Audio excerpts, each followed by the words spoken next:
Did you know that Imagination Skyway listeners, yes, that's you, can get rewarded for traveling to a Disney destination through December 31st, 2026? All you need to do is book your trip through our travel partners at KMV Travel, voted the top travel agency in Orlando in 2025 in Orlando Magazine's annual Best of ORL. To get started, visit kmvtravel.com/skyway and select Imagination Skyway under the How Did You Hear About Us question. Terms and conditions apply, and you can learn more about this opportunity and about KMV Travel by visiting patreon.com/imaginationskyway and looking at the first post pinned to the top of the feed. And now, let's kick off the show. How can you plan a surprise proposal in Walt Disney World? How do you justify the growing cost of a Disney vacation? How can you plan the perfect first trip for a 1-year-old? Stay tuned for the answers to these listener questions and more.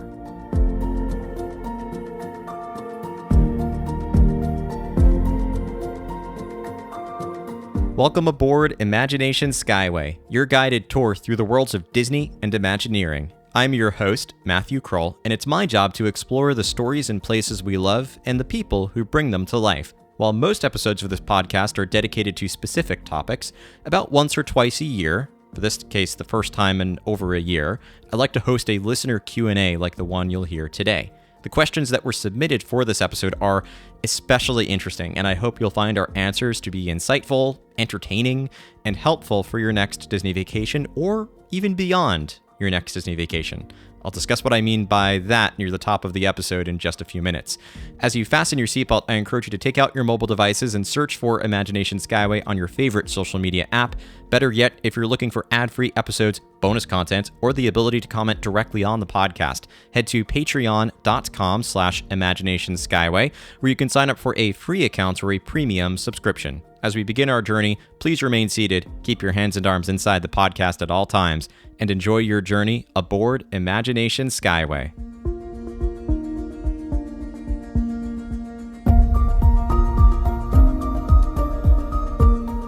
About once a year, I like to turn the podcast over to the listeners because I'll spend the majority of the year discussing topics that either I've come up with or have to do with recent events that I want to discuss. And I know that I often get a lot of questions from listeners, and many of them are recurring questions or questions that are interesting that I want to address with the broader listener audience.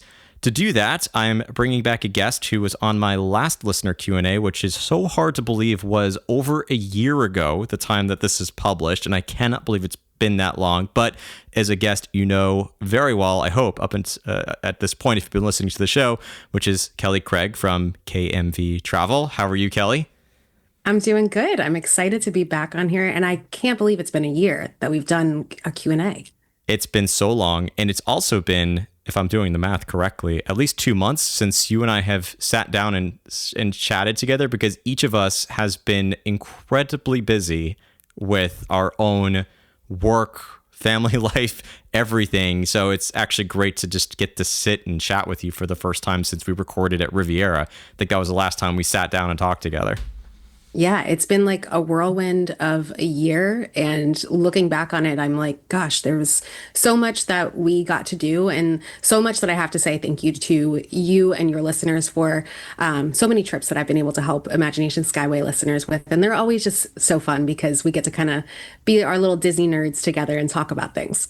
Yeah, we love partnering with you. I love partnering with you. So it's really great to hear that. And because you've taken so many trips, I have taken I think, listeners know all the trips that I've taken because I've talked about them. I've mostly gone to Disney, not surprisingly, the last year. The big one was going to California for the opening of the Walt Disney A Magical Life animatronic show and show period with the Walt Disney animatronic, and going to Walt Disney Imagineering in Glendale, which was incredible. But otherwise, they've been trips to Walt Disney World. It's been, Destination D23. And the only other trip I've taken in the last year was going to Phoenix. That was a big one. And going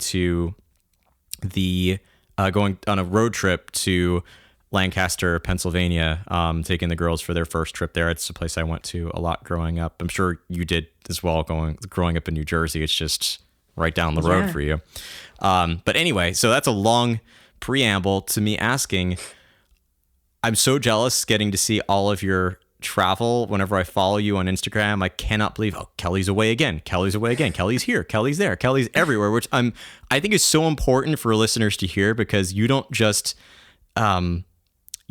help families plan vacations by researching online, but you physically are going to all these places, gathering research. What a rough life you live.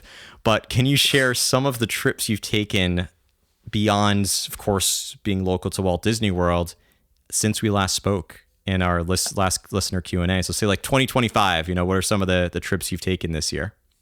Yeah, it has been, like I said, it was a whirlwind of a year. And I'm so blessed that I get to do this, because it's like every time that I get a new opportunity to travel, this is what we all want, right? So it's just been incredible to get to do that. And exactly like you're saying, I think it's so important that I'm not just looking things up online, because anybody can do that.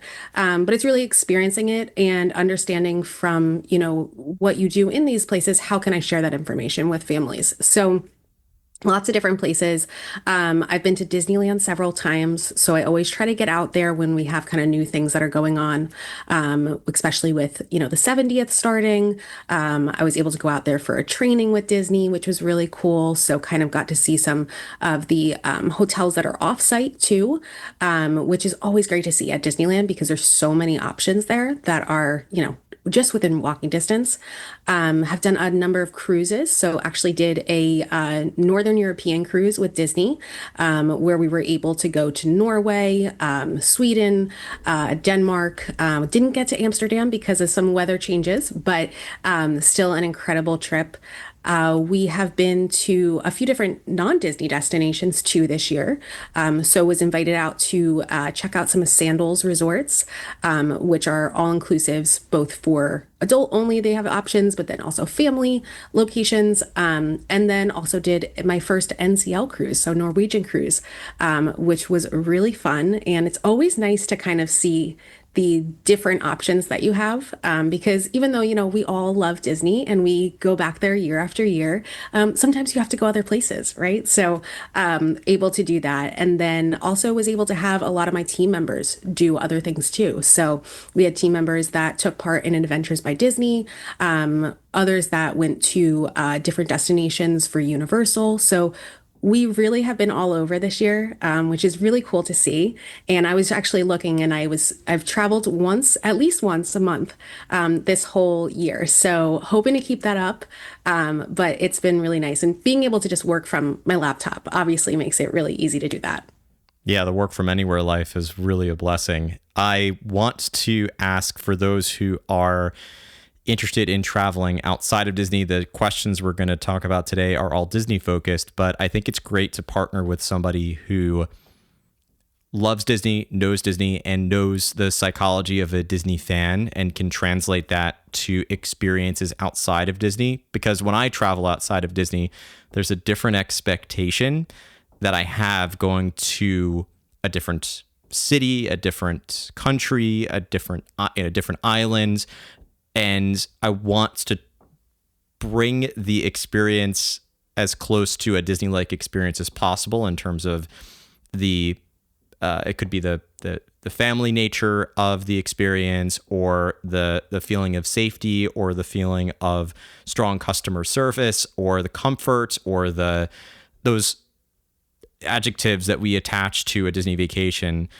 So what are some of the ways that you can help families? Let's say there was a family that wanted to go to Denmark, or wanted to go to another location out, within the United States. That's not Orlando or Anaheim, but it could be, going to name the U.S. city, going skiing in Colorado, or going anywhere. So what are some of the ways that you can still help families outside of Disney experiences? And are there any particular ways in which you feel you could be supportive or helpful for Disney families in those ways that I mentioned in this question? Absolutely. So, you hit the nail on the head when you said, when you're a Disney fan, and then you travel other places, there's a certain expectation level that comes with it. And I will say there's experiences that I've had that I've been like, oh my gosh, this is insane. This is, incredible. This is better than Disney. Hmm. I know it's crazy to say, No, but it's true. It yeah. exists. Yeah. Yeah. And, but there's always, I think we do have a level of service, safety, comfort, entertainment that's easy for us to kind of get to, because we're so used to Disney. So that's always what I look for when I'm going places, and always when I'm partnering with any of, the other, destinations that are out there, or just, companies that we can work with as travel advisors. That's what I'm looking for. And that's why I always feel it's so important for me or my team to be able to experience these before we actually start booking any families through it. So we really know that, yes, this is at the standard that we would want to provide for our families, for, our families that we work with as well. So we work across the world. We can do, anything from a cruise, an all-inclusive, to, a road trip through the US, going over to Asia, going to Europe, whatever it may be. Certain destinations, obviously, there may be different things that we have to work through in terms of, are there visas that you need, everything like that. So that's stuff that we can assist with. I always say reach out to a travel advisor. If there's someone that, you've worked with in the past, I think a lot of people see us as we're your Disney travel agent, but we're actually, majority of us will do other destinations as well. So for a lot of my families, I'm not just their Disney travel agent, I'm their travel advisor. So that means that, if they're taking a weekend trip to upstate New York, they're just reaching out to me to say, hey, can you just, let me know what type of accommodations might be available? Because you know that you can trust that person that you've worked with, and that they also have access to certain things that you may not as the customer. So it's a nice thing to reach out to them and just see, what there is out there. But it's definitely something that we can help with across the board. And I think that, like I said, being the Disney people that we are, we do have those expectations of where we go and where we send our families to. So that's really important for us too. Yeah. One of the things that I have put into the universe, and I'm going to continue to put out there because I started talking about this back in, I think, 2022, 2023, was that I do envision this podcast continuing to focus on Disney, but also expanding to help families identify how to have, I'll call it Disney-like experiences. I'm putting that very broadly, but Disney-like experiences beyond Disney, because I do think that it could be, and I put the, back when it was still Imagineer podcast, I called it Imagineer Travel. And it's been delayed a bit because of family life, and my girls are still very young. Few things that have set us back in timing, but I'm still putting it out there next 5 years. I'm hoping that to get the ball rolling on this and help families, because I feel like, especially listeners of the show, you all know Disney very well. I'm going to continue to make sure you know Disney as well as possible, but it's exciting to think about how to translate some of those Disney experiences to other places around the world, to even other places around the country, and to find that Disney connection. Whether it is like when I traveled to Phoenix, I went to this amazing park called the McCormick Stillman Railroad Park. It's a part of the city of Scottsdale. It is a really incredible place to go. It's a free park, and then riding the train around the park is, I think it was like $3 a person, and riding the carousel is like $1 a person. So very, very family-friendly prices for pretty much any budget and any wallet. And but there was an actual Walt Disney connection where he, at one point, approached McCormick Stillman about purchasing one of those trains for what eventually became Disneyland. As he was sort of gaining this fascination with trains and traveling around the country looking at model trains, that was one of the places, or one of the individuals he had approached. And then similarly, when I love to go to the Berkshires, it's sort of our little retreat from New York City. It's still driving distance. It gets outside of the hustle and the bustle of the metropolitan area. We love the Norman Rockwell Museum. We love Norman Rockwell himself, his artwork, and he had an affinity for Walt Disney, and Walt Disney had an affinity for him. They both have this very parallel impact on U.S. culture in the early to mid 1900s. And this just translates, like Disney translates to just about anywhere you can think of, anywhere you can go. Destination D23 had a great segment of Disney around the world. Literally, you can pick a country, and Disney has, and has at least some, even if it's a weak connection, some connection to that country. Whether it's a research trip that was taken there to explore something for the parks or for a film. And so, a long way of saying, I want to make sure everyone here is aware that Kelly can help with anything Disney related, but also if you're thinking of going other places outside of Disney, Kelly and her team can help with that as well. And because there's that strong Disney connection, because Kelly is such a lifelong Disney fan, because she knows Disney fans extremely well and is traveling, as you heard, all around the world, she's able to really help families maintain a Disney-like experience. Again, I'm using that term very loosely, but a Disney-like experience, one catered to Disney fans beyond the Disney parks. So I wanted to take a moment to talk about that here. I know we've taken up a little more than 10 minutes talking about this, so let's just transition to listener questions. And I think we had really great responses, really great questions that came in. And we're going to go through as many of these as possible. And I actually want to start, since we're talking about planning, I want to start with a really exciting one that I'm really excited to talk about. I left this one anonymous for very obvious reasons when you hear it. And I am really curious to get Kelly's perspective on this. So here it goes. From Anonymous, I'm going to try to plan a surprise trip along with a proposal. Congratulations. What can I do to make this trip special? Kelly, I maybe have some ideas. I think you probably have better ideas than I do. So what would be your recommendation to this anonymous person about planning a surprise Disney trip with a surprise proposal? Well, first, so exciting. Congratulations to Anonymous. They know who they are, I'm sure, when they're listening. But there are so many things that you can do that are just like little things to add a bit of magic to a trip that's so special like this. And then there's some big things that you can do too. So first thing, of course, when you book your reservation, make sure that there's a celebration added. So you can say that, it's a celebration for just you're celebrating in general, if you're not going to do the proposal till later, or, whatever it may be. And if you don't want to add it because you're like, I don't want, them to know, that's okay too. I would add it to any dining reservations that you have for past that proposal time. Other thing, grab that button. You can get it at guest relations. You can get it at most merchandise locations now too will have the buttons, but you can get the I'm celebrating or the happily ever after button. And that's one of the best things to do because the cast members just make so much magic just from seeing that. So it's a nice way to kind of make sure that people know that you're celebrating something so exciting. The other thing that I love is getting personalized ears.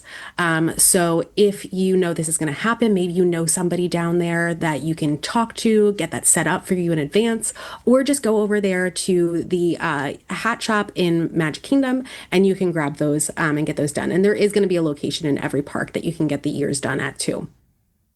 The other things that you can do that are kind of a little bit more expensive, maybe you want to, up the ante here a little bit. Of course, planning a special meal. There's a lot of really great locations. And I always say, think about things that are outside of the park too, when it's something special like this, like a Narcoossee's, a Citrico's, California Grill. Those are all experiences that are going to be a little bit more upscale, and you're going to have it's going to be a different feel. So you can grab drinks before at one of the lounges or just, kind of go there for the atmosphere and then grab your dinner and then you'll be able to watch fireworks after. You can do in-room celebrations through Disney too. This is something that you can add on. There's a website that you can do this. So you could have flowers that arrive at your room. You can actually select the date for this as well. So if it is going to be, a mid-trip proposal, you can do it at that point. The other thing that I really like, and this is just something little that you can do, but there is champagne that's available for purchase in the gift shops at each of the resorts. So you could grab that bottle of champagne and then, just see if you can grab some glasses. If you call mousekeeping or housekeeping, they normally are able to help you out with that. But you also can actually Instacart that too. So if you're doing grocery delivery, you can get that sent. And then the last thing, which is my favorite one, is doing a private fireworks cruise. So this is actually a super I'll say affordable for the standpoint of how many people you can have on it. But of course, it's $499 for this. But it is going to be a private experience. So you get a pontoon boat that will go out from one of the Magic Kingdom resorts, or you can get it from Epcot as well for the Epcot fireworks. So the Epcot resorts over there.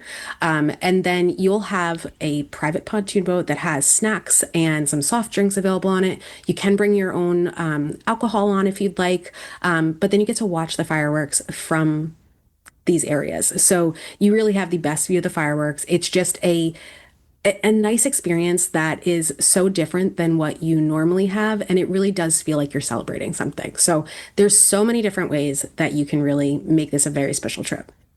I actually have ideas to add on top of that too, which is great. Because I'm like, is Kelly going to say mine? I have only two, but you didn't mention them, and these are all great ideas. Of course, I want to add two more. First is to plan for whatever day. Obviously, have in mind sort of the proposal plan, and keep it simple, whatever it is, because the more complicated it is, the more challenging it is to execute, and the more obvious I think it's going to be. If it's a really grand, complicated proposal, it leaves very little room for what can and probably will go wrong in that plan. So keep it simple, but whatever day, like definitely have a planned day or planned place that you plan to have this proposal take place. For later that day, maybe sunset. Well, no, who knows? Do a capture your moment photo pass session. It's a private photo pass session. It's 20 minutes. You can book it to 60 days out. And I do recommend doing it 60 days out because they do tend to book up. You can do them at any of the 4 theme parks. You pick it by the theme park. And then once you meet with the capture your moment photographers, usually have a main photographer and assistant that goes with you for those 20 minutes. You discuss before you even go out there, like where you want to go. And that most places in the parks, sort of like doing it on a ride or in a queue or something, like most of the main walkways in the parks you can do. So if you are a fan of you're both huge fans of Tower of Terror, you can do the entire photo pass session in front of Tower of Terror. If you are big fans of, a particular pavilion in World Showcase, you love the Japan Pavilion, you can go and do a photo pass session in the Japan Pavilion if you book the Epcot experience. So, or you can mix it up. You can do like several locations. Just remember that you have 20 minutes. So if it's going to be like American Adventure and Spaceship Earth, it's going to be unlikely that you're going to get more than like a dozen photos because you're going to spend most of the time walking between those locations. So definitely book that. I think that's and you get so many shots. And if you have Memory Maker, they're all included. If you don't have Memory Maker, obviously you can purchase the photos that you want to download or to have printed. And then the other thing I was going to recommend was about the proposal itself. Obviously, there are some very classic spots to propose. The most obvious and the one that I think I've seen the most is, of course, in front of Cinderella Castle. But always think about your significant other and yourself and what's most meaningful to you. Cinderella Castle is great, and maybe Disney is a special place for both of you. But is there a more special place within Disney than Cinderella Castle? Do you remember your first ride together or first experience? Like, not to throw Kilimanjaro Safaris out there because it's an attraction I worked on, but like maybe Kilimanjaro Safaris is really special to you. So you can actually like do the proposal in front of Kilimanjaro Safaris, or you could do it again if you're both huge fans of Tower of Terror. There's some significance of it for you. You could do it in front of Tower of Terror. If you remember your first restaurant you ate it together or one that's really special for you, you could do the proposal in that restaurant or in front of that restaurant. So always plan and cater it to the person is another advice that I want to offer. So great question. That's the only anonymous one that I have. And while we're on the subject of planning, let's move to another one. This is a good, fun question. I think is a quick one. This comes from Jason. Jason, I know you very well. Great to have you submit a question. Thank you for doing so. What is one Disney resort you haven't stayed at but want to? Kelly, I don't know if there's any for you, but is there any Disney resort you haven't stayed at that you want to stay at? Maybe I'm even thinking, yeah, obviously you haven't stayed at every one around the world. I'm thinking you've probably stayed. Have you stayed at every one at Walt Disney World? I have 3 left. Oh, do you? Okay. Yeah, well, you could take this one. Well, think any domestic or international one you want to mention. Yeah. So my three that are left are All Star Sports, Riviera, and Yacht Club. Have you never stayed And at it will Riviera? Or be, I'm so yeah, I know. shocked for those last two. I mean, one of the All Stars is maybe going to pop up because there's three of Yeah. them, but I'm shocked about Riviera and Yacht Club. I know. Well, and it's always Riviera is my husband's favorite. And I'm like, you can't say it's your favorite when we haven't stayed there. That doesn't count. But yes, we're gonna do Yacht Club this year for our anniversary in November. So we'll be checking that one off the list. So I'll have two left. So those are my two that are, I have to stay at some point. I have a longer list than you that I haven't stayed at, and I'm trying to think of one that I haven't stayed at that I really want to stay at, and that's a tough one. One of them that I wanted to check off was Grand Californian, but I checked that box, so I'm good there. You know what? Actually, I do have the one that's on top of my list, and this goes back to what I've been putting in the universe earlier.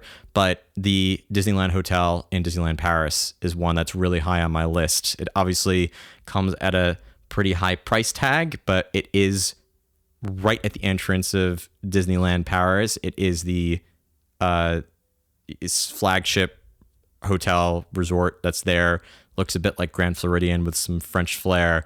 And you have views, if you are facing it, you have views, literally views of Disneyland Paris like you're at Grand Californian. So thinking of the ones I haven't stayed at before that I want to, that's probably top of the list. But I'm trying to think of the ones in Walt Disney World I haven't stayed at. For the All Stars, I've only stayed at one. I haven't stayed at movies or music. I've only stayed at sports. I've also never stayed at Art of Animation. And with the Skyliner, I probably wouldn't be inclined to stay there unless I was renting a car or prepared to do minivans or Ubers.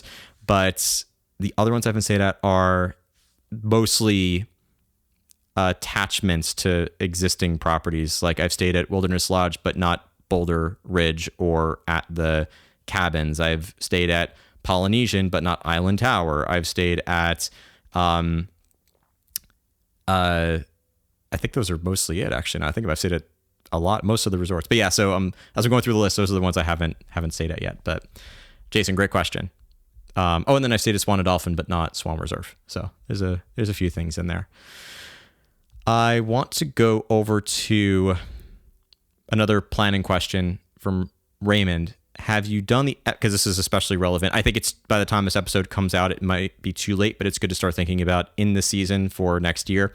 Have you done the Epcot Candlelight Processional? And if so, how early did you have to book it? And I think in this case, it's probably worth differentiating between seeing Candlelight Professional period versus the booking options for Candlelight Processional, because you don't necessarily need to book something to see it. Yeah, so there's going to be, like you said, two different options basically. So if you are okay with kind of just seeing if you can get a seat, there will be basically you have your VIP seating, which is going to be part of the dining package that you can get. And then behind that seating will be your standby. So there's three shows an evening.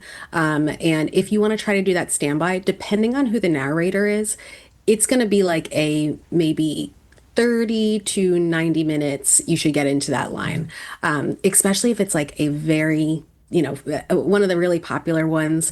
You may even want to get there earlier for those, so that's where it is a nice option to do that dining package. The dining package is going to include a lunch or dinner, and then it will include your VIP seating for the candlelight processional. Now, you will see that people will get in line for that VIP seating about a half hour plus prior to that. You will get a seat. So even if you want to just kind of come up about 10 minutes before, that's totally fine. But that is something that you do need to book at that 60-day mark. Something to know too, especially as we go into 2026, where Disney has the dining package offer for kids will eat free. If the adults in the party do have dining package, you can actually use a table service credit for this.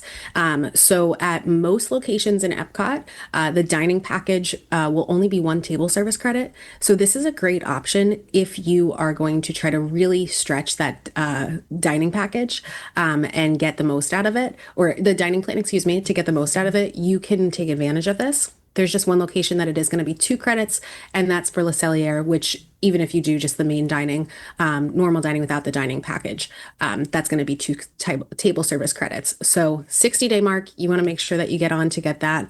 And if you are working with a travel advisor, let them know that you do want to do that dining package, because they'll want to make sure that that's something that they prioritize.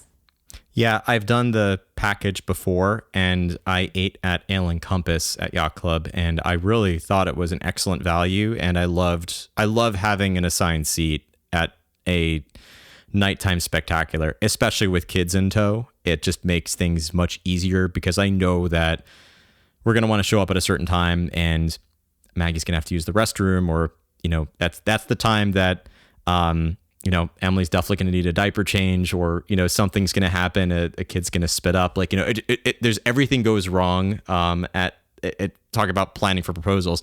Planning anything with kids is a challenge. You have to have like a 20-minute buffer time for anything.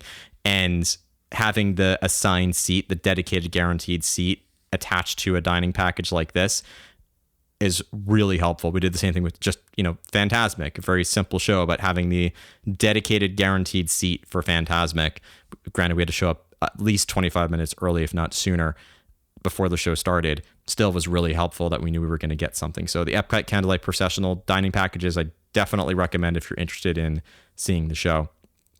Speaking of kids in tow, I always try to pull the real name from the Instagram profiles, and this one I did not see the real name, nor did I see. I try to decipher, so I'm not going to assume. So I'm just going to read the Instagram name. It's I'm assuming your name is Mika or Micah, but it's IDC and then Mika. My wife and I are taking one first week-long trip to Disney with our 1-year-old. Do you have any tips? I'm trying to read that again. My wife and I are taking one first week-long trip. So taking a week-long trip to Disney, their 1-year-old's first time. That's what I'm guessing this is. Do you have any tips for traveling with a 1-year-old? So I'm sure you have lots of experience with this, Matt. I have an entire 2 podcast episodes about it, so I have to give my short answer here. The short answer is go check out that podcast from 2022, August of 2022, I think it was. Definitely summer of 2022, where we talked about Maggie's first trip. But yeah. I will say I send that episode to families when they're going for their first time. So I definitely recommend checking that out because you really break it down very simply. I'll give highlights, just some things to think about. First thing, if it's in your budget, try to stay close to the parks that you're going to spend the most time at. I always love recommending Contemporary for families that know they're going to spend a lot of time at the Magic Kingdom because you can walk there, or Grand Floridian, you can also walk. It's a little bit further, but it will make a huge difference to be able to go back for nap time easily, and not feel like you have to spend, an additional amount of time on a bus.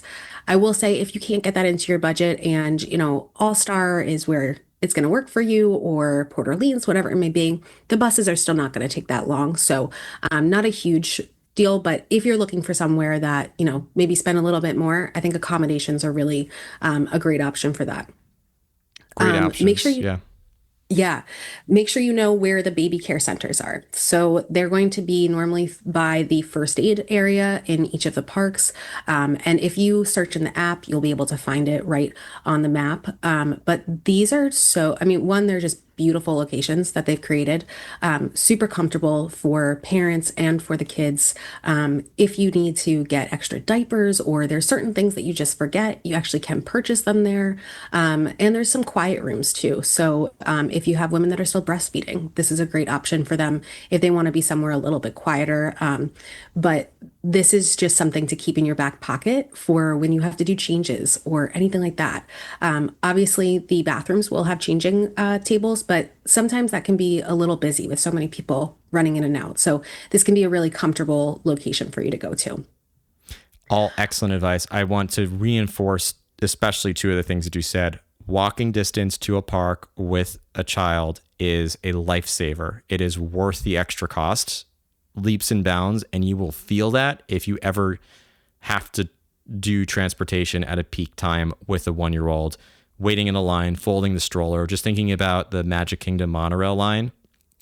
after Happily Ever After, getting onto that monorail, and then, even if you're just going to Polynesian, which granted you can take the boat as well, which is another great alternative, but just waiting in those lines, especially Hollywood Studios, if you're not on the Skyliner or the Friendship boat line, if you are returning from Hollywood Studios to Port Orleans, right? Just waiting in that line, having to fold up the stroller, dad always holding, because I know this, I'm always doing it, standing up in the corner, balancing, holding the stroller after a really long day, like, as compared to, as Kelly just mentioned, if you're staying at Bay Lake Tower or Contemporary and you just had a Magic Kingdom day and you see that massive monorail line after Happily Ever After, and you just take that nice little calm walk, 6 minutes or so, 6-7 minutes over to your resort, or the midday nap. Same thing with, I prefer, whenever possible with them, to stay in the Epcot area resorts, because you have walking distance to 2 parks,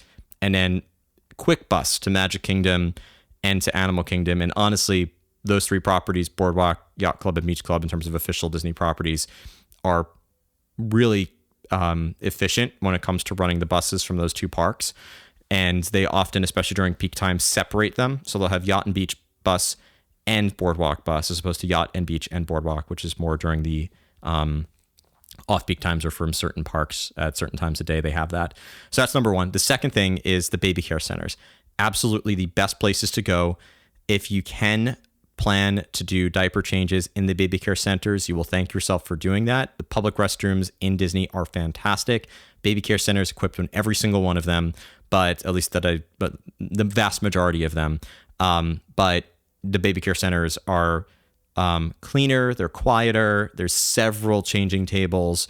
As Kelly mentioned, you have the companion restroom and the room for feeding. Like, there's a lot of great options in those baby care centers. The only thing I want to add is to, however much I tell people to temper their expectations when they go to Disney and try to, like, whatever your list is, cut it by at least 25%. You've got to cut your list by 50% when you go to Disney with a little one, because you're not going to get to everything. And if you do, you and your little one are both going to be overstimulated and exhausted and cranky, and you just don't want that on your vacation. And the best vacation we ever took was the last one, because we gave ourselves lots of time. We had 10 days in Walt Disney World after several trips, very laid back. And there was a day that we went to Animal Kingdom that I said, Joanna, you go ride whatever you want, because she doesn't get to ride the thrill rides as much anymore. We had Lightning Lane that day, so I got her, Lightning Lane for Expedition Everest and Dinosaur and Flight of Passage. And then Maggie and Emily and I, we spent a vast majority of the time, by Maggie's request, in the baby care center in Animal Kingdom next to Creature Comforts. We even went to Creature Comforts to get like a cake pop. Like, we spent just time in the baby care center. We watched The Jungle Book and colored with crayons inside.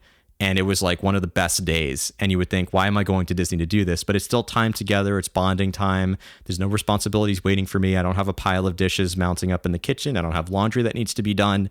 No work waiting for me. It's just, we're all bonding together in a Disney location, watching a Disney movie, drawing Disney coloring or coloring Disney pictures. So don't underestimate those smaller moments and go with the flow. Pretend you're a 1-year-old. Do you care that you didn't ride, Kilimanjaro safaris, and using the Animal Kingdom example? Probably not. Do we love it if you did it? Sure. Do you know you're missing out on it? No. So, do the things that you want to do, but temper your expectations and don't be afraid to do less than you think you want to do or need to do. Just focus on the time together and make sure it's a stress-free, relaxed, laid-back vacation. You will thank yourself at the end of that, because your little one will be much happier and you will be much happier as a result of that too. So those are the only things I wanted to add to that. This one is relevant for me, but I think, Kelly, can be relevant for you too, because there's always some level of motion sickness for people. This comes from Justin. You get 1 free motion sickness free pass. Which attraction are you going to try? So I'm interpreting this as, there's some magical thing that happens where I get to like take a magic potion. I'm thinking like Harry Potter or something, and it lasts for the length of one attraction. I only have 1 vial of this magic potion. that's stronger than a motion sickness medication that just like instantly I'm gonna have a great time doing this attraction no matter what. Which attraction are you gonna pick, Kelly? So I don't really get motion sickness too badly, but I will say that Star Tours, I just need them to pump the air in more for me. Mm, So I would say that one because I it is one of my favorite rides, but I know that I have to like kind of ground myself once I get off of it. yeah, I have an easy answer for an attraction, but I'm gonna throw another one in. So easy answer for the attraction is Guardians of the Galaxy Cosmic Rewind because I've heard how amazing that attraction is and I can't even like touch it. So short of walking through the queue and looking at the Star Jumpers, I cannot sit in one. I will be my week will be ruined, let alone my day, if I get into that Star Jumper.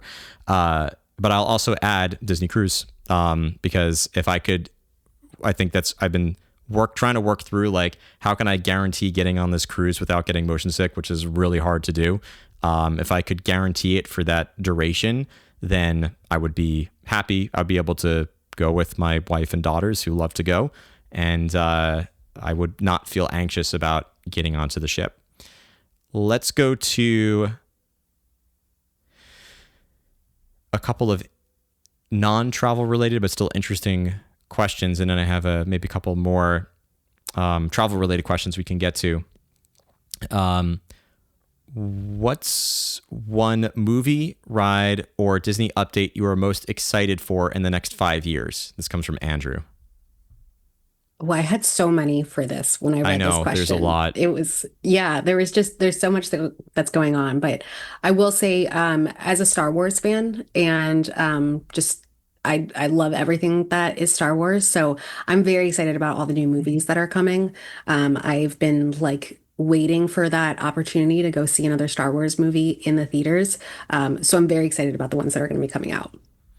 That's a great answer. I think for me, and this is also a really hard question, I'll give a movie and a Disney park update. So the movie I'm most excited for is, I think, Frozen 3, as surprising as that is, but especially because I have two daughters who both love Frozen. It'll be a great new experience for us to all go and see together. There's rumors that it might be a two-parter, so it could be a Frozen 3 and 4, which would be fantastic, but there's no shortage of, or there is, I would definitely not turn down more Frozen content because it's a great franchise and my daughters love it and I love it. In terms of the parks, though, I'm going to say I'm really tossed, to be honest. And I have an answer I think most people would agree with, and then maybe a controversial answer. I think the one most people will agree with is Tropical Americas. Very excited about that. Excited to see it come to life. I think it's going to be a great addition for Animal Kingdom. The controversial one is Piston Peak. I think it's actually going to do a lot of good for Frontierland. Not that there was anything wrong with its current form, but I think it's going to plus it beyond what it is. I think the Imagineers listened and it added a little bit of Rivers of America back to the exterior, but the broader walking space, I'm just so excited to see the rock work, Zult Horme and his team doing the rock work in Imagineering have come leaps and bounds when it comes to designing landscapes and what look like realistic landscapes. I can't even imagine going beyond what they've already done, the techniques they're going to use, and how incredible this is going to look. So I am actually very excited for Piston Peak. Let's go to a maybe more challenging question, but we don't shy away from challenging questions here. This comes from Megan. How do you justify the growing cost of Disney to friends who are genuinely interested in going? And I felt this was an interesting question because I'm imagining that there are friends who really want to go to Disney, but are thinking that it's maybe too expensive to go. So that's how I kind of interpreted this question, because it seems very specific. But I think generally, how do you justify the growing cost of Disney? But then, especially for someone who wants to go but feels that it's cost prohibitive to do so.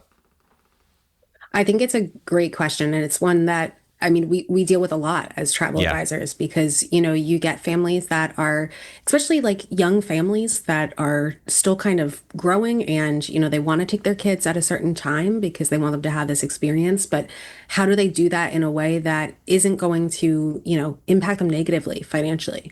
And it can be hard because it is as prices increase across the world, prices increase with Disney. So we do see that go up. But I think there's always ways that you can kind of find those times that are going to be the least expensive times to go. And it's also a lot of things with Disney travel. People will see, what you see on TikTok or what you see on Instagram or what you see your neighbors doing, and they think, oh, I have to do all of these things. You don't have to do everything. And I think that's always what I try to share with my clients that I work with is let's think about what really matters to you versus what your, Aunt Susie told you have to do. You have to take your kids to do this. I just was speaking with a family that said that their kids loved their resort day because they just wanted to ride the Skyliner. So we were joking that, we could have saved $2,000 on those tickets.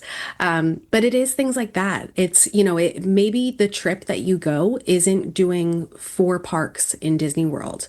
Maybe it is that you're doing, 2 parks or 3 parks, and then maybe you're building in a day for a resort stay. Or maybe you're just doing a long weekend. It doesn't have to be kind of the all or nothing. And I think that's what I always try to talk through with families is one, what can we actually make happen that isn't going to negatively impact you financially? And two, what is it that you really want to do? Because let's make that happen. Let's make your priorities important versus what you're seeing other people tell you have to do. I love that answer. I'll reiterate, and this is coming from obviously both of us are in the creator realm in some capacity. I was trying my best to give you realistic expectations of things and not portray things as always sunshine and everything goes perfectly well. They often do at Disney, so you rarely hear anything negative from me when it comes to Disney. But there is no right or wrong way to do Disney. And people always come to me and say like, I'm going to Disney for the first time. What do I have to do? And I always flip that question to say, well, what do you want to do? Like what type, even if you don't know what attractions are there, what type of experience are you looking for? Because it really depends on you. It goes to the same advice goes to anywhere you travel to. You don't have to do the prescribed tourist thing every time you go. You can absolutely do what makes the most sense for your family. And I anecdotally share, yes, right now I'm a Disney Vacation Club member. I often stay at deluxe level accommodations, but I did not grow up staying at deluxe level accommodations. I grew up, my early years, still my most favorite Disney memories. We stayed off property in a motel and we drove on property every day. We drove down to Florida. We stayed at, the equivalent of what's today, $100 a night in an off property hotel. The excitement that I felt as a kid every single day that we were there, driving through those Walt Disney World gates, turning on this shows my age, I guess, the AM FM radio for the Disney Today is a version of similar to the Walt Disney World Today Resort TV channel. They had an AM FM station that you would dial to on your, I'm pretty sure it was AM on your radio station, and you would hear the park hours for today, and you would hear character voices as you're driving onto property, and then parking at the transportation and ticket center and taking the monorail, or parking at Epcot and walking into Epcot. And we only went for, I think, if I really remember correctly, those early years, we maybe spent 2 days in the parks. But it was some of my favorite Disney memories were being a kid, staying off property, going to Disney for 2 park days. And we didn't have social media back then. And I wasn't, even if I did, I wouldn't be on social media as a 7-year-old, comparing myself to what the luxury influencers are doing at Disney World. It doesn't matter. And so the tone that you set with your kids or with yourself is the experience you're going to get. So if you think about like, well, this is a horrible vacation because I'm not staying at the Grand Floridian and spending 6 days at the parks, then that's maybe not the most effective way to take that Disney vacation, or that effective mindset to go into with that Disney vacation. And then when I got older, my family had a little more disposable income. And so we stayed at moderate level resorts. We would go to Port Orleans Riverside and stay there. And like, again, some of my favorite memories were staying at a moderate resort, driving down still with my family, getting in the car, spending maybe 3 days on the parks instead of 2 days in the parks, having to, sacrifice. We didn't go to Animal Kingdom this time, or we didn't go to Hollywood Studios this time. And then when I became a college student and I was on my own budget, staying at All Star or staying at Pop Century, still Love those experiences. I had an incredible time. I had a very low budget, but I split the room with friends. We had a great time. Love those experiences. And now, of course, being a Disney Vacation Club member, getting to stay at deluxe level accommodations, yes, it's more luxurious, it's more comfortable. We have the walking distance to many of the parks. Still love these trips. But my point is that each one, for me personally, I have this fondness for. And it was because of the mindset I went into it with. There is no one right way to do it. It's a matter of going in and making the most of whatever your budget is, if that is a budget for you. So Kelly can help, and Kelly's team can help with your budget. But you're right, Kelly. Like, I've heard the same thing. Like, favorite experience for lots of kids is just riding the Skyliner. It doesn't cost anything to ride the Skyliner. So just go with that. Go with what makes the most sense for your family. Let's do a few more.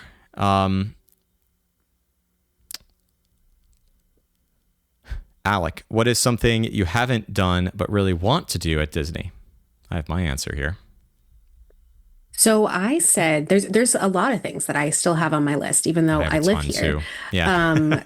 But the Savor the Savannah tour, I think that looks like the coolest tour where they bring you out and you actually have this kind of like tapas and wine pairing experience in the Savannah area in Animal Kingdom on the safari.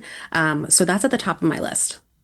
I love that answer. I haven't done that. The Starlight Safari at Animal Kingdom is another one I haven't done that you just reminded me of. There's one thing that Joanna and I had planned to do May of 2020. We had reservations for, we were about to make reservations for. And then COVID happened and then we had kids. So Victoria and Albert's, I still have not done Victoria and Albert's. And that's one of those that I think I'm going to be checking off the bucket list and like saying like, yes, is incredible. I don't think it's going to be something I do a lot. And I have this feeling that I'm going to love it, but it's something that's always up on a pedestal. So it maybe is not going to be like the most over the top and sensational best experience of my life, but still something I want to check off that I've done. And one that is, again, like, because we came so close to doing it, and we didn't because of the pandemic and the parks closing and that trip being canceled, is one that I'm like, ugh, we were just so close. We were so close to doing it. We'll get there. I don't think Victoria and Albert's is going anywhere, but that's one that's on my list. What are some of your favorite resort amenities and activities? So speaking to not going to the parks every day, what is something we could do at a resort that's an amenity or an activity that you love? There are so many here that I had to try to narrow it down. So I have four. Yeah. The first one is Movies Under the Stars. This is offered at every Disney resort, and there will be certain nights that it's offered. So just check that when you get there. You'll see in your Disney resort, there's going to be a poster that'll be up that'll kind of give you that schedule. But these are Disney movies that are kind of just on this big screen. And it's really cute. It's a nice way if you're, coming back from the parks, but you still kind of have some energy, you want to do something, to just sit under the stars and watch a Disney movie. Other option, if you're looking for something that is a little bit heightened, renting a cabana at the pools. So there's a number of the deluxe resorts that are going to have this. But also, if you're staying at Art of Animation and you go over to the Cozy Cone pool, there are little cozy cones that are, I'll call them cabanas, but they're just open for you to get. It's first come, first serve. And it's a nice option, especially if you're like me and you have your Scottish and Swiss blood, so you're very pale. We love to have a little bit of shade over us. So it's a good option over there. And then the tours at Wilderness Lodge and Animal Kingdom Lodge. So these are very little known options that you have, but they will have certain days. I believe it's one day a week. They'll have someone who will basically tour you throughout the lodge, and they'll give you some more information about the artifacts that are in there, the art, different, ways that the Imagineers brought in inspiration. So it's really cool if you get a chance to do that. Same thing, just check that poster when you come in, or you can always ask a cast member at check-in. And then finally, this is definitely my family's favorite thing to do is staying at Fort Wilderness and just getting a golf cart and riding around. We have lots of dogs in our family, so it's a nice option to be able to stay at Fort Wilderness with them and then have something to do that we can kind of all do together and very low cost over there too. All great answers. I'll echo the movies under the stars. I think that's wonderful. Also, a lot of the resorts have activities in the lobby or a community hall, or Riviera, for instance, has the Eventi room where they'll do, especially great for families, coloring, board games, activities. So there's always a lot you could do at the resorts. And those, again, are some of my favorite vacations at Disney because they're more laid back. You still get the Disney magic. You're still in the Disney bubble. You still have Disney cast member service. You still have, you could just take your resort refillable mug and go over to the quick service at your resort and grab a drink, and then just like go over to the community hall or the lobby and participate in the activities. It's laid back. It's relaxing. You don't feel the stress and the this need to accomplish a checklist like you do when you go to the parks. Not that every day of the parks is like that, but you certainly don't have that feeling at the resorts. So that's one that I always recommend, is just doing whatever activities or checking out the board. To Kelly's point, there's so much that's at these resorts that's offered, and seeing what they're offering for that day. Okay, let's go to, do you have any advice for solo trips? By the way, that last question was from Jason, and this one is from Olivia. Do you have any advice for solo trips? First of all, again, I'll have to plug another podcast episode. This is from May of 2023. I recorded this one with Steven on your team, Kelly. We did a whole episode about solo trips. But do you have any advice for someone taking a solo trip? Yeah, I will again plug that episode. Stephen from Dintroverts, he is a travel advisor with us and really great at being able to kind of handle solo travelers and make sure that they feel comfortable. I solo travel a lot, so I love when I get the chance to work with solo travelers. I think it can be a very overwhelming experience in a lot of ways because it's not the norm, and a lot of the tips that you'll see are not going to be for solo travelers. So some things that I think about when I'm traveling or working with a solo traveler is, one, just think about how you like to travel and don't think about anybody else. Because I think especially if you are the one who's normally planning the trips for other people, you are constantly thinking about, how do I make this person happy? And how do I, find this compromise? That's the beautiful thing about solo travel. You don't have to do that. You just think about, what you need to do yourself. One thing that I like to do is eat at walk-up bars.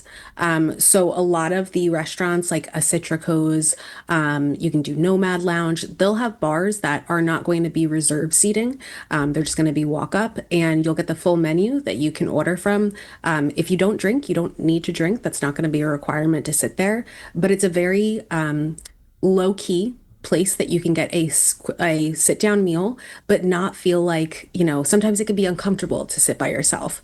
They're not going to feel like that at all. Also, if you do a sit-down restaurant, a table service, majority of the time, they're going to put you kind of, if they know you're a solo traveler, you're not going to be in the dead center of the room. They're going to put you kind of in an area where you'll feel a little bit more kind of guarded, and that you can just do some really good people watching. Yeah. Take advantage of single rider too. That is one of the best things that you can do, and you don't have to leave anybody in the back. So, and treat yourself. If there's something that you really want to do, like doing the Savor the Savannah tour, here's a nice time to do it because you only have to worry about your cost. Yes, that's a great point.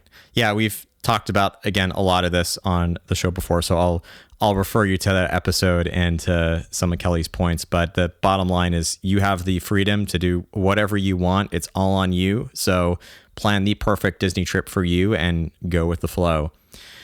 I'm going to address two real quick, and then we'll do one more question. So these both have to do with Walt. David asks, how much was Walt Disney involved in the design of Walt Disney World before he died? I actually just wrote an article in DLR magazine, I believe. I just double check that. No, sorry, WDW magazine, not DLR magazine. An episode for WDW magazine coming out in February about, it involves this. So I'll say subscribe to, or at least purchase that issue. because I talk about it in depth, and you'll get a great answer there. And then similarly, Scott asks or says, it's more of a comment, I would love to hear you speak about Walt in depth in your appreciation. I feel like I've been doing this for the last 8.5 years now, but I actually am trying to, still one of the topics I want to discuss, and I haven't gotten to because it's one that needs to be handled so specifically and so carefully and so delicately, is a series about Walt and his life. And I want to get to it. I just haven't yet, but I will definitely get to episodes about Walt Disney's life. It's got to be a series because it's obviously extensive. How do you summarize a life in an hour? Especially when you're an in-depth Disney fan, talking about Walt Disney. So we'll get to that, is the bottom line here. Well, this will end on a fun question before we conclude with some wrap-up thoughts and ideas. But this comes from Dave. What's the next? There's a couple of Davids here that have submitted questions.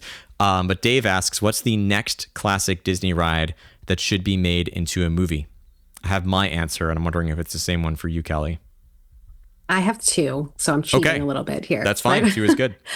The first one would be Carousel Progress. I think that would be a really cool way to kind of highlight Disney's impact on American culture, like you said, too. I think that shows a lot there.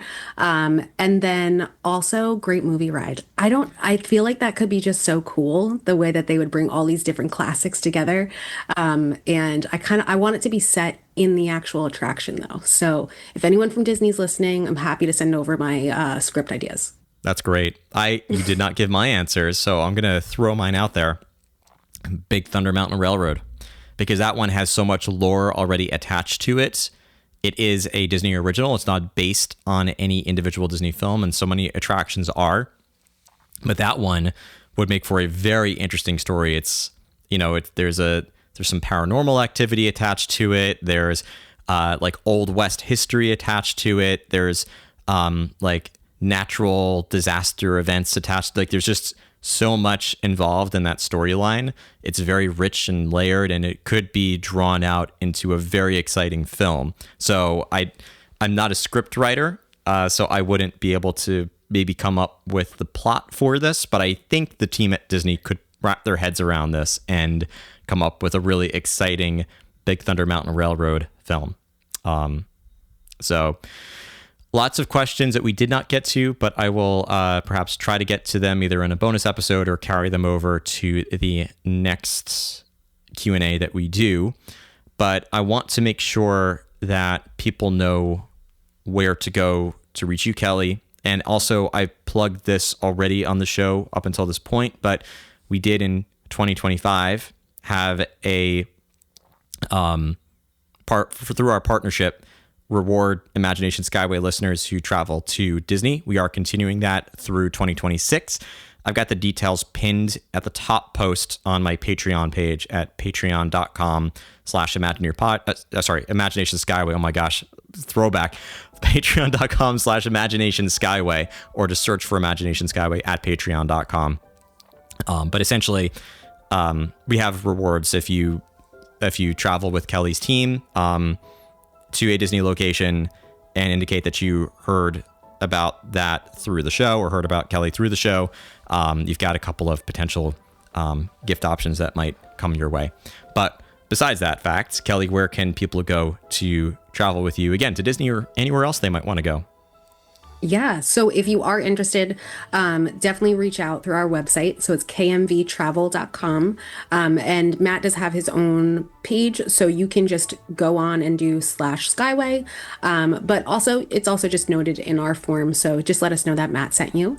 But if you'd like to follow us on Instagram, Facebook, YouTube, we are over there too at KMV Travel. And then for my personal Instagram, I'm at Kelly's Magical Vacations. So I would love for you to reach out. If you do hear anything, definitely let me know that you guys came through Skyway podcast, because I love just getting to nerd out about Disney with you guys. Absolutely. Same here. Last question for you, Kelly. First planned trip and your itinerary for 2026. Where are you going?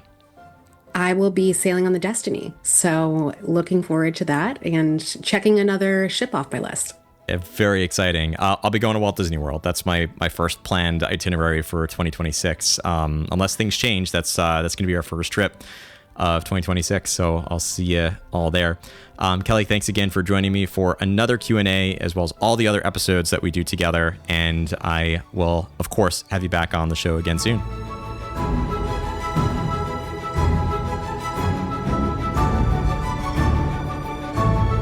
Welcome back to Imagination Central. Before you exit this episode, remember to follow Imagination Skyway on social media and share the show with anyone who might enjoy listening to our program. For ad-free episodes and bonus content, create a free account or sign up for a premium subscription at patreon.com/imaginationskyway.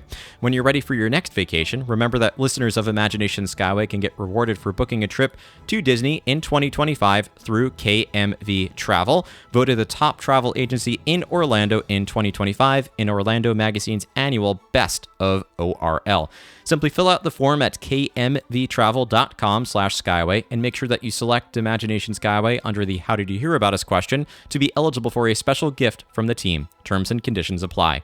As you disembark, please remember to remain fully seated until the podcast comes to a complete stop. Then gather your belongings and watch your head and step as you exit. Thank you for joining me aboard Imagination Skyway, and remember, if we can dream it, we can do it.